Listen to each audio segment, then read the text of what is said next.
आज माइती घर स्टेट सबैजनाले यसरी उयो गर्नुभएको छ र हाम्रो ऋषि दमला पनि सर पनि आएर यहाँनिर अनसनमा बस्नुभएको छ आजदेखिबाट। तर जनताले ऋषि धमलाजी टेलिभिजन छोडेपछि बेरोजगार हुनुभयो भन्छन् नि।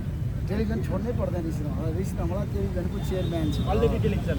त्यसैले गर्दाखेरि हामीले नकारात्मक कुरा नसोचौँ क्या, जहिले पनि सकारात्मक कुरा गर्नुपर्छ, सकारात्मक सोच राखौँ। पहिला दलितहरूलाई पीडा परेको छ, जेएनयूहरू एउटा एजेन्डा बोकेर माइतीघर मण्डला हुनु त्यसलाई साथ दिउँ क्या।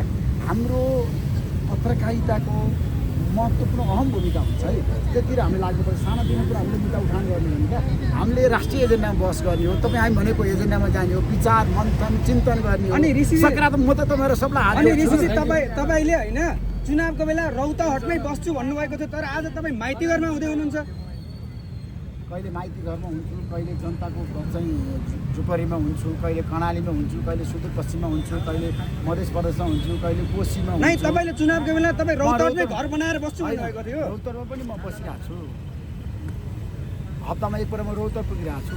त्यहाँको जनताको पीडा मलाई थाहा छ। आज पनि म मिटर ब्याज पीडितहरू त्यहाँ चाहिँ काठमाडौँ आउनको लागि छ नि, चक्कर हुँदै आएँ, मलाई फोन गरेँ। मिटर ब्याज निजगढ होइन चौकपुर हुँदै आयो कि मैले भने उनीहरूलाई म साथ दिन्छु भनेको छु, म जाँदैछु बिचमा भेट्न। तर गृहमन्त्री गएर भेटिसक्नु भयो नि? होइन, गृहमन्त्रीले भेट्नु तर माग त सम्बोधन भएन नि त।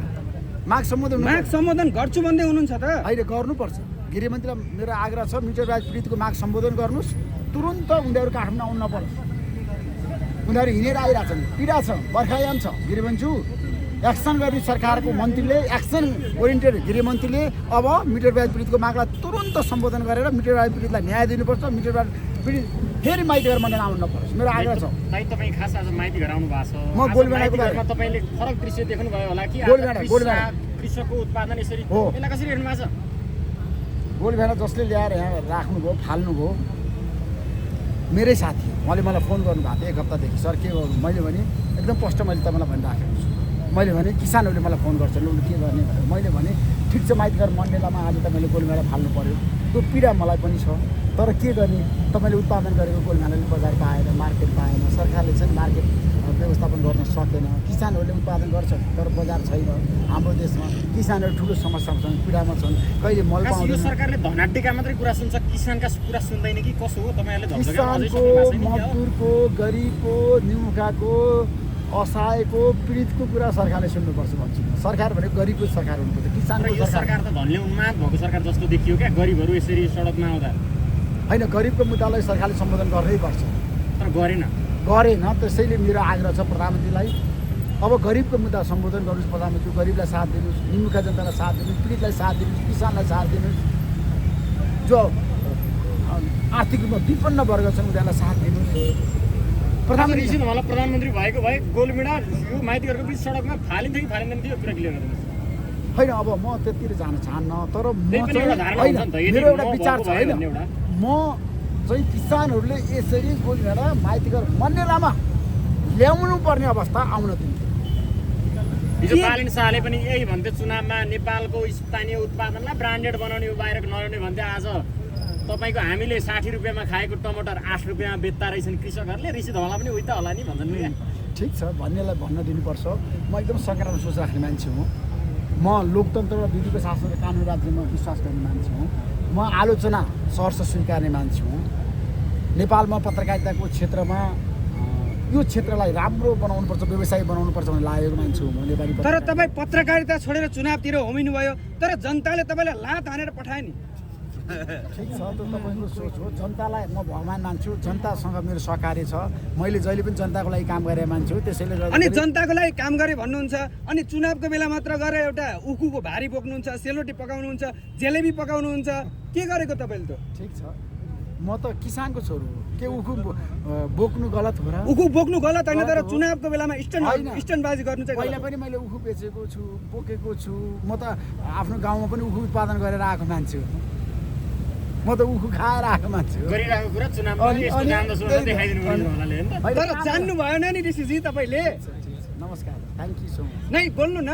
ठिक छ, तपाईँको प्रश्न म जवाब दिइहाल्छु। जनता मिडिया जनता जान्न चाहन्छ, बोल्नुहोस् आज। अरू के छ? नै भनिदिनुहोस् न ऋषिजी। ठिक छ, किन बोल्नु भयो होइन, बोलिरहेको छु। तपाईँ यति बोल्ने मान्छे आज मुख बन्द किन भयो होइन तपाईँ मलाई यो पीडा देखेर बन्द भयो।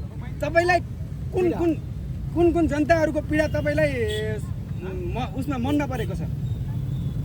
सबभन्दा आजको आलो एजेन्डा भनेको गोलीमारा नै हो।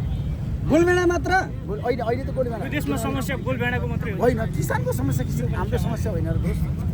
आज हाम्रो देशको किसानहरूको पीडा गाउँघरमा जानुहोस् त कस्तो पीडादायी छ। तपाईँ यहाँ जातीय विभेद अन्त्य गर्नु भनेर बिहान तातेर बस्नु भएको छ। गोलबेडा कुरा होइन, माइतीघर मण्डेलामा आज म अहिले सुन्नुहोस्, आज म माइतीघर मण्डेलामा गोलभेडाको बारेमा गोलभेडाको छ नि जसरी यहाँ पुग्यो किसानहरूले गोलभेडा फाल्नुपर्ने दिन आयो त्यसैलाई समर्थन गर्न आएको। यो त ऋषिजी तपाईँको आवाज सुकेकै हो? होइन किन त सुस्त बोल्नु भएको छ? होइन तपाईँको आवाज ठुलो टेलिभिजनमा मात्रै सुन्न पाइने हो। जनता जान्न चाहन्छ भनिदिनुहोस्, आजको दिनमा छ कुनै बेला गिरिजा प्रसादले मलाई चाहिँ मन्त्री बन्न चाहिँ प्रस्ताव गर्नुभएको थियो टेलिभिजनमा। अनि उहाँलाई गएर सोध्नुहोस् भन्नुभएको के यो स्वर्गारोहण भएकोलाई कहाँ गएर सोध्नु थियो भनिदिनु न। ठिक छ, तपाईँले यसलाई गलत भनिदिनु न। होइन गलत बुझ्नुभयो, यसबारे कुरा नगर्नु। गलत होइन क्या, स्वर्गारोहण भएकोलाई तपाईँले उसलाई उहाँ गएर सोध्नु, उहाँलाई गएर सोध्नु होइन तपाईँले पुरै सरकार विरुद्ध प्राइम टेलिभिजनमा नलेख्नु, केही पनि नलेख्नु भन्नुभएको छ नि। यो विषयमा के भन्नुहुन्छ? पहिला टेलिभिजन हेर्नुहोस् न, टेलिभिजनमा कति समाचार आइरहेको छ। अब उखु किसानको लागि उखु बोकिदिने तपाईँ यता टमाटर किसानको लागि के गरिदिनुहुन्छ? टमाटर किसानको माग सम्बोधन गर्नको लागि म पहल गर्छु, सरकारलाई आग्रह गर्छु। मैले गर्ने भनेको पहल गर्ने हो, किसानहरूको माग सम्बोधन हुनुपर्छ, सरकारलाई अनुरोध गर्ने हो होइन। सरकारले किसानहरूको माग सम्बोधन गर्छ। पत्रकारितामा हुँदा होस् या त अहिले राजनीतिमा घुमिसकेपछि किसानका लागि ऋषि धमालाले गरेको किसानले बिर्सनै नसक्ने कुनै त्यस्तो पल र त्यस्तो काम छ भनिदिनलाई केही महत्त्वपूर्ण कुराहरू छ तपाईँलाई म यसबारेमा। जस्तो मैले राजनीतिमा आइसकेपछि सबभन्दा ठुलो मैले उठान गरेको किसानको मुद्दामा चाहिँ अब किसानहरूलाई हामीले चाहिँ समयमा बिउ दिनुपर्छ, मल दिनुपर्छ, ऋण दिनुपर्छ, सहुलियतमा ऋण दिनुपर्छ, तपाईँले राजनीतिमा आइसकेपछि मात्र दिनुपर्छ। त्यसको लागि चाहिँ हामीले प्रवृत्ति छ नि अब भित्र्याउनुपर्छ।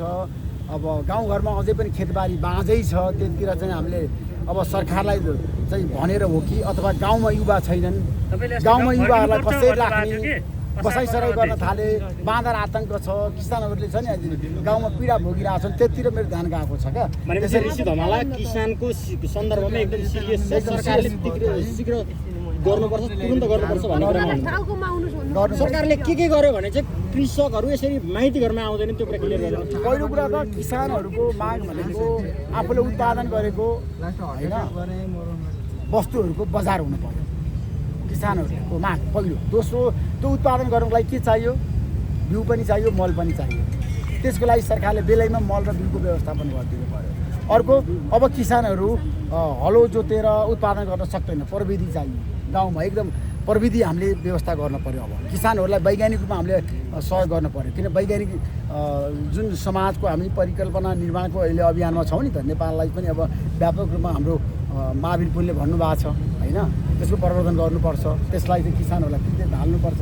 किसानहरूलाई पनि अब तपाईँलाई सफल र सक्षम बनाउनको लागि प्रविधि चाहिँ सिकाउनुपर्छ, उनीहरूलाई पर्फेक्ट बनाउनुपर्छ। त्यो किसिमको रणनीति सरकारले बनाउनुपर्छ र सिँचाइ गर्नुपर्छ। अहिले पानी जस्तो अब कतिपय ठाउँमा अहिले खेतबारी बाँझै छ, किन भन्दाखेरि पानी परेको छैन। किसानहरूले उत्पादन त किन गरेन?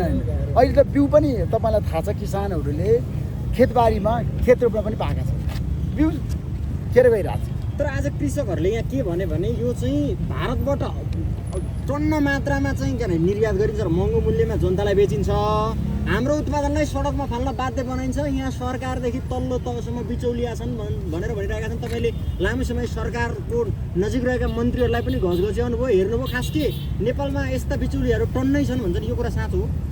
बिचौलियाहरू त हरेक ठाउँमा छ। भनेपछि आज कृषिको क्षेत्रमा हरेक ठाउँमा बिचौलिया छ। बिचौलियाहरूले किसानहरूलाई कहिले पनि छ नि सम्पन्न बनाउन दिएन, सम्पन्न बन्न दिएन। हटाउन चाहिँ के गर्नु पर्यो ऋषि? बिचौलियाहरू जहाँ पनि छन्, जस्तो किसानहरूले उत्पादन गरेको गोलभेडा पनि बिचौलियाहरूले के गर्छन् भन्दाखेरि आफ्नो इन्ट्रेस्टमा प्रयोग गर्छन् क्या। नेपाली गोलभेडालाई हामीले मार्केट दिनु पर्थ्यो नि त, बजार दिनु पर्थ्यो नि त। अब सरकार मौन छ, त्यसैले गर्दाखेरि किसानहरूले जसरी उत्पादन गर्छ त्यसलाई हामीले बजारीकरण गर्न सकेनौँ क्या। बिचौलियाहरूले आफ्नो इन्ट्रेस्टमा चाहिँ उत्पादनहरूलाई पनि प्रयोग गरिरहेछन् क्या। बिचौलियाहरूले के गरिरहेछन् भन्दा किसानमाथि नै शोषण गरिरहेछन्। राज्यले बिचौलियालाई साथ दिइरहेछ सरकारले के गर्ला किसानहरूलाई न्याय देला कि नदेला तपाईँले के दिनै लाग्छ? पर्छ नि दिनै पर्छ तपाईँ किसानको बारेमा यति धेरै बोल्दै गर्दाखेरि बिहान तपाईँलाई किसानको त्यो दर्दनाको कतै देखिएन नि तपाईँ दर्दनाको अवस्थामा सुन्नुहोस् न किसानहरूको मागलाई सम्बोधन गर्नुपर्छ भनेर मैले बारम्बार बोलेको छु यो गोलभेडा यहाँ ल्याउनुभन्दा तपाईँ आन्दोलनमा सामेल हुनु भएन नि होइन बिहान गोलभेडा ल्याउनुभन्दा पहिला मलाई साथीहरूले फोन गर्नुभएको थियो म बाहिर थिएँ त्यसैले गर्दाखेरि यहाँ आएँ अहिले पनि आएर पनि गोलभेडा हेरेँ नि त्यो सबभन्दा ठुलो कुरा हो थ्याङ्क यू सो मच धन्यवाद